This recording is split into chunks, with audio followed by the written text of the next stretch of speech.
Hi guys, I'm Talisa with Talisa Aquarist, and today I wanted to give you guys tank updates and also update you on my betta fish breeding experiment that I had started and let you guys know how that's going. But before that, I would kind of like to ask you guys for some inspiration. I've mentioned in the past that we're planning to move later this year. Yay! And I'm going to have my own fish room, which is going to be epic. And I would love it if you guys would drop, like if you have a fish tank tour of your fish room on YouTube, please drop the link to that video in the comments and I will make sure to watch it and gain inspiration from that. Right now, I'm thinking I would love my fish tank room to just be like super organized and clean looking. Like all the same size of tanks, stuff like that, right? And just all on the same level. I think it would look great. Right now my tanks are just like spread all throughout the house and it works, you know, I'm making it work, but it's not very convenient and it doesn't look as nice and it doesn't like make as big of an impact because it's just like, oh, a little tank over there, a little tank over there, you know. So what I'm thinking right now that I think would just be super cool is to have a tall shelf, not really tall, but a tall shelf, probably like up to here, just built along like my fish room wall, maybe along 2 walls, all the same height, that's really sturdy. And I would just fill that all up with 40-gallon breeder tanks. And then below that, lower to the ground, not on the ground, but lower, I would have 20-gallon longs all below that. So I would have my larger breeding fish or my fish that produce more waste in the 40-gallon breeders, such as like pea puffers, angelfish, platy fish, mollies if I get those, corridoras if I get those, just stuff like that that I would want to be breeding. Probably have those in the 40 gallons, and then the 20-gallon longs, I could have betta fish in them, like pet betta fish, not for breeding. And I could have guppies for breeding, I could have endlers for breeding, and I could have my shrimp in those tanks as well for breeding. Obviously I wouldn't keep shrimping with the betta fish if I was trying to make a profit off the shrimp because the betta fish kind of keep those picked off. But I thought that would be, like, I think that would look really cool and just like have it all organized. But I don't know, I would like to see your guys' tank rooms, have tours of them for inspiration. So yes, I would love to have like 1 or 2 walls of just like the shelf, right? And then maybe on the other walls, I would just have like 1 big fish tank that stands alone on a stand, and then maybe my axolotl tank, which is smaller, on another wall that takes up less space.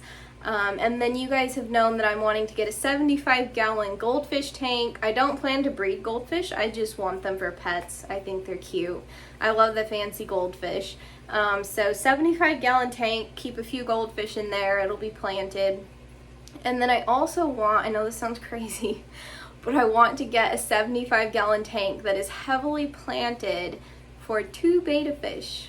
And I want them, my hope is to let them live together peacefully and breed and produce fry and leave the fry in the tank and not separate the fry, and then when they're adults sell them in groups. Like people could keep them in fish tanks peacefully, and I could also sell some to my local fish store possibly. And I just think that would be really cool. I think it's like a super cool vision and it's very different. You know, you really don't see anyone here on YouTube doing that, and I haven't done it either, but I'm pretty sure it's possible. So, and I'm thinking for the betta breeding experiment, to have 2 bettas just live together really peacefully, I think it would be great if they were siblings that were never separated from birth. I think that would make a huge difference, and it shouldn't affect their fry. Like, their offspring should be healthy. I don't think you would have a bunch of deformed offspring, because fish typically aren't like that. You can line breed them for a while, so I'm not too worried about that happening. So what I'm thinking is, I can breed 2 betta fish the conventional way, not have them living in a big tank together, but just conditioning them side by side, putting the female in until they breed, removing her, all that, how they do. And then once I can get a successful batch of fry, keeping my favorite male and my favorite female, and just keeping them together in a larger tank, and then once we move, adding them into a 75 gallon, and hopefully by then they would be close enough to be breeding, or old enough to be breeding. So I think that will be really cool. We'll see if I can pull it off. I'm confident that I can though. That being said, without further ado, let's give you guys an update on my fish tanks and my fish, and let's see how they're all doing. So I'm going to start off with Squishy, the axolotl. She's over here just chilling in her 20 gallon. Recently I'd asked you guys if you could help me determine the gender of Squishy the axolotl. And after reading the comments and stuff, I do believe that Squishy is a female like I had thought all along. So yeah, I guess I'll still be calling her a she. And she's doing great in this tank. She seems to be enjoying it. She definitely uses up the whole tank. She's very active. She rarely ever sits in her cave. And she loves interacting with me when I'm in the fish room. And she's been a fun pet to have overall. Now I am contemplating getting her a female friend and upgrading her to like a 40 gallon tank once we move. I did some research on like if axolotls are happier to have like a friend or if they do fine being alone, and all the research I did points to axolotls being quite content to live by themselves. They said that they live by themselves in the wild, so I don't know, but they also said it wouldn't harm them to give them a friend if the tank was big enough where they could kind of have their own space. So what do you guys think? Do you think I should get a 40 gallon breeder and keep 2 female axolotls, or if I should just keep Squishy in a tank to herself, and if I want a second axolotl then just get a separate tank?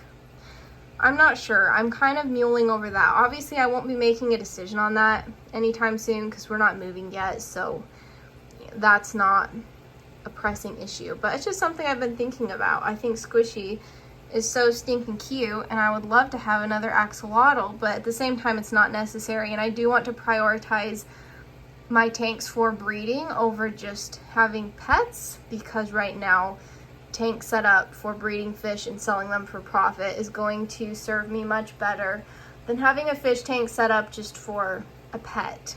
But I do like Squishy. There, are you gonna go out in the light so we can see you better? As you can see, Squishy's doing good. She's healthy. I'm hoping to buy her some earthworms later this week. I'm hoping Walmart has them right now. So hopefully I can go into Walmart and get her some earthworms. I don't think she's ever even fed earthworms before.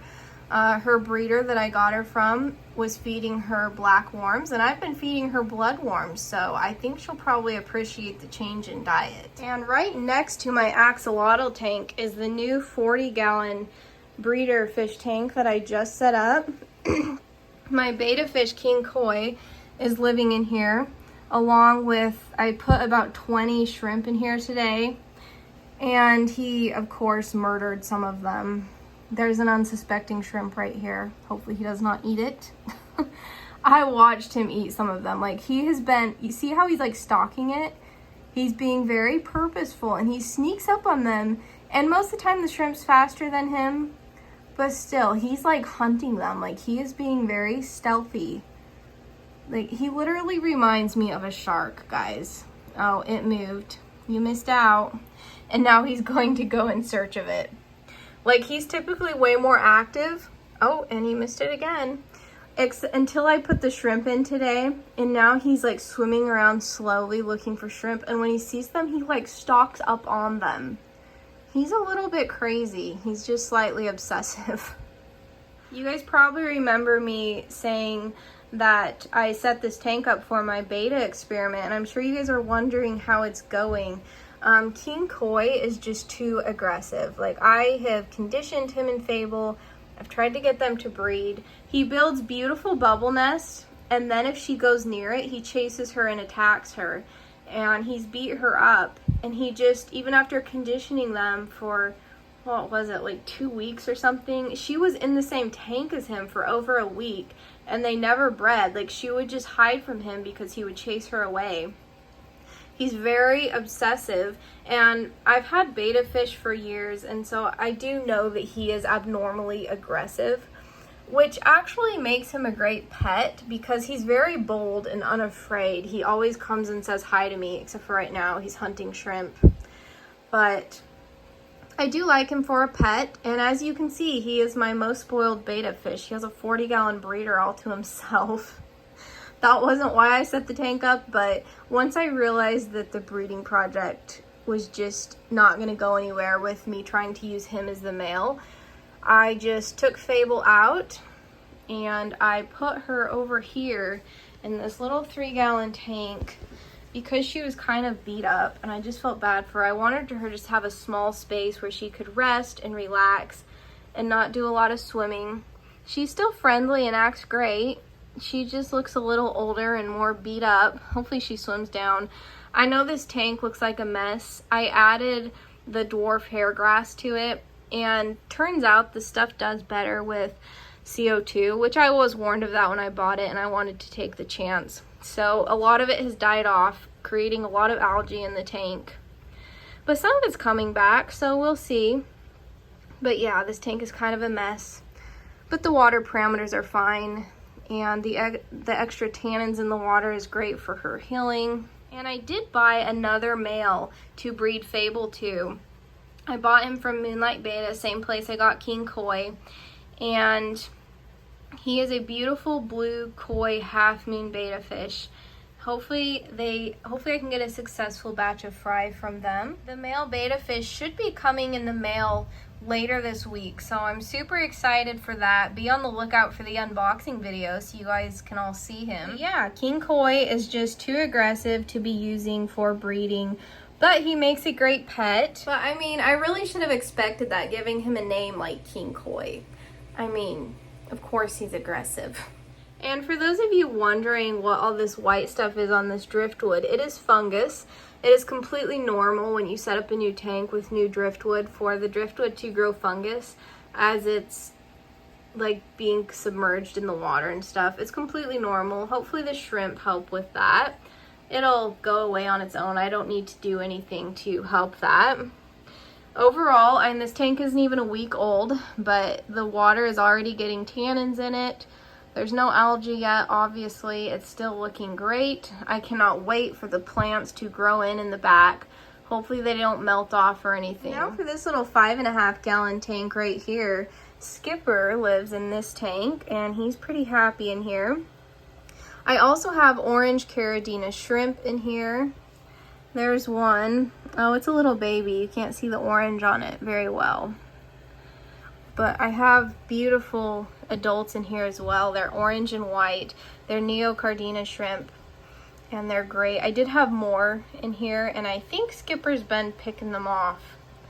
So in the future, when I set up my fish room, all the shrimp that I plan on selling for profit, I need to keep them in tanks either to themselves or maybe with the guppies. I don't know. Do guppies eat shrimp? I've not ever kept guppies and shrimp together. But I could have shrimp in the 20-gallon longs along with the guppies that I'm breeding if the guppies won't eat the shrimp. I guess we'll find out. If the guppies do eat the shrimp, I could keep the shrimp in like 5.5-gallon tanks or 10-gallon tanks or 3-gallon bowls, you know, something like that. You can really plunk Neoccardina shrimp in anything and they just breed faster than rabbits. Now over to my fish tank rack that has 4 tanks sitting on it. I have 2 20-gallon talls and then 2 5.5 gallons. So this 5.5-gallon tank right here was Sebastian's tank, and he recently passed away. He passed away last week. He got dropsy. He was just getting old. When I bought him, I could tell he was an older betta fish, and he was a surrender at my local fish store, and I just wanted to kind of give him a soft place to land to live out the rest of his days. And over here, I have another 5.5-gallon tank. This is Nemo's tank, and he's in here somewhere. I just seen him a little bit ago. There's also some Bloody Mary shrimp in here and some nearite snails. Let's see, where is he? I'm not seeing him. He could be underneath this almond leaf. This tank did have a lot more plants in it. I removed some and trimmed back the rotala and pearlweed a lot because I added that to my 40-gallon breeder when I set it up last week. And down here is Squid's tank. Isn't he adorable, guys? He's my Ranchu goldfish. He's just a baby. I don't recommend keeping goldfish in 20-gallon talls unless you're just growing them out. Make sure you do your water changes. Once we move, he's gonna get a 75-gallon fish tank. He's probably not even gonna know what to do with all that space. I also have 2 male endlers in here. There's one, he just went behind, oh, they're both right there. There you go. You can't see them super well, let me zoom in. They're 2 male endlers. I think they're beautiful. I need to get some females for them, but I think I want to wait until we move before I just start breeding endlers, because once endlers start breeding, you have a lot of them. And these are just kind of common endlers. They're not your fancy type or anything. Hi, Squid. But yeah, Squid has been doing well in this tank. He hasn't been growing super quickly, but I don't know if that's normal or not. Maybe I need to do more water changes. I'm not sure. I just do a weekly water change on this tank. And he seems to be happy. I also don't feed him processed foods, rarely ever. I feed him frozen bloodworms and frozen shrimp. So maybe that has to do with it. And now onto this 20-gallon tall. I have Rainy, the betta fish. She's a female. She's kind of hard to see in this tank. The water is so dark and she's dark, and then you have the dark substrate. I didn't think that through when I added her in the tank, but oh well, she's happy. And I also have my purple haze guppies in here and some neon tetras, and I have 1 lone Corridora catfish. I don't know why I cannot keep Corridora catfish alive. Like, so this, I have an albino one in here. I don't know where it's at. Hopefully it didn't die too. Oh, there it is. So I went and bought 4, like last year sometime. I bought 4 Corridora catfish, and 2 of them died, so I just had 2. So I bought them like 3 friends, so I would have 5. And those 3 friends died. And then his other friend that I bought him with died as well. So then I bought some more Corridora catfish, and all those died too. And now it's just the one little guy who's lonely. I feel bad, but I mean, I don't want to get more because they just keep dying. I'm not sure what it is. I don't think it's the parameters of the tank, because all the other fish are thriving. So I don't know. Maybe they don't do well in soft acidic water. You'd think they're a catfish. I mean, I don't know. Maybe catfish don't need soft acidic water. I'm not sure. Maybe you guys can let me know in the comments.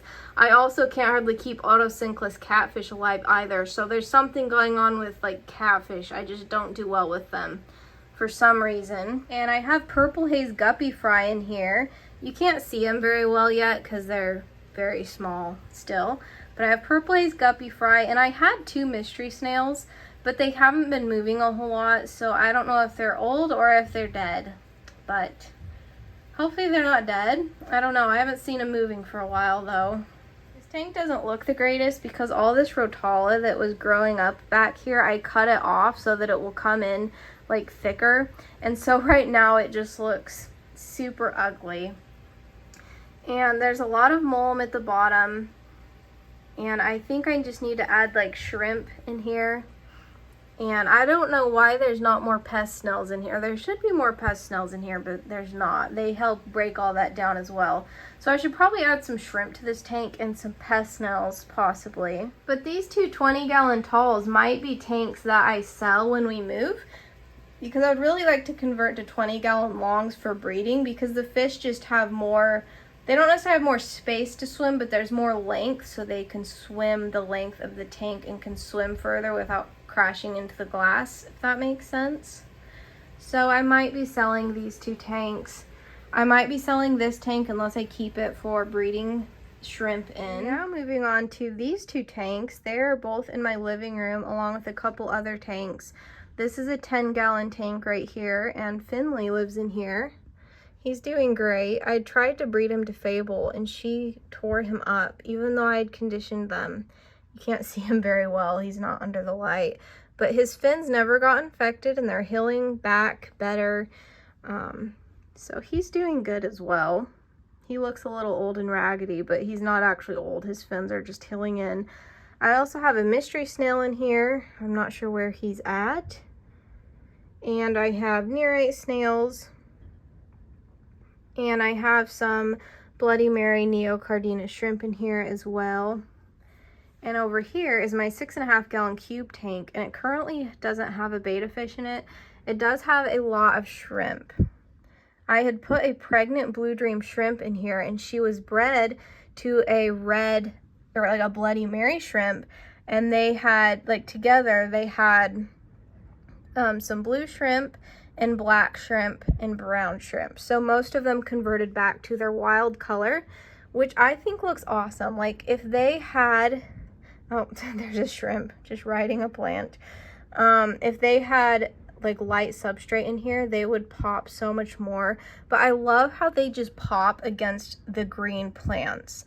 Like I'm not sure why like fish stores don't sell wild colored shrimp. I think they look amazing, especially in the right color of tank. I also have some nerite snails in here as well. I think when my new betta comes in later this week, I'll just put him in here and get him acclimated and watch him, you know, before I try breeding him to Fable, because Fable still needs to heal for a while as well. So he'll just chill in this 6.5 gallon cube until then. Over here, I have this little 2.5 gallon tank for Marble. I see him down here. He's resting in the leaves. There he is. He loves coming out and saying hi. He's so cute. Marble is in such a small tank because his back is slightly deformed and he has a swimming disability. So if I was to keep him in a larger tank, there's a potential that he could drown or just become really stressed by swimming up to the surface for air, since he has trouble sinking. But yeah, there's not much to say about this tank, I guess. There's an abundance of plants for him to rest in and some pest snails, and it's just a small little tank. And over here is my 3 gallon fish bowl. There are no fish in here. I just have shrimp, and there are so many shrimp in here. Let's see, this light is kind of obnoxious. It's not positioned very well. But typically when I look up at the top, I can see like so many baby shrimp, which I did take about 20 out today, which barely made a dent. I know this tank looks like a mess, but guess who doesn't care? The shrimp. They just keep multiplying and multiplying like crazy. I'm a little sad I can't see into this bowl very well because of all the algae. I've tried to scrub it off and it just does not hardly come off, but the shrimp seem to be loving it.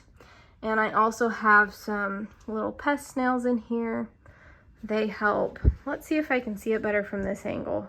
There we go. That light is kind of annoying. I have the pothos and the bamboo sticks.